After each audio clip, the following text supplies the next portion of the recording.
నమస్కారం. నా పేరు శ్రీరామ్ శర్మ.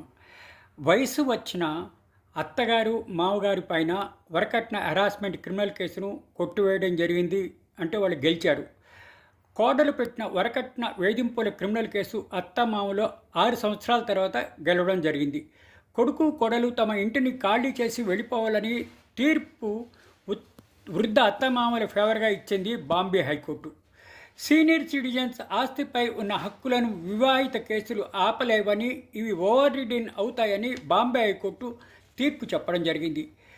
స్థిరాస్తులపై సీనియర్ సిటిజన్స్ యొక్క హక్కులను వివాహ సంబంధిత కేసులు ఓవర్ రిడెన్ కావని బాంబే హైకోర్టు తీర్పు చెప్పడం జరిగింది. సీనియర్ సిటిజన్స్ వాళ్ళ ఇంటిని ఆక్రమించినందుకు కొడుకు, కోడలను ఇంట్లో నుంచి బయటకు పంపించేయమని senior citizen tribunal case file చేస్తే వీళ్ళ ఫేవర్గా తీర్పు వచ్చింది. కొడుకు, కోడలు ఇల్లు ఖాళీ చేసి వెళ్ళిపోమని senior citizen tribunal, maintain tribunal తీర్పునివ్వడం జరిగింది.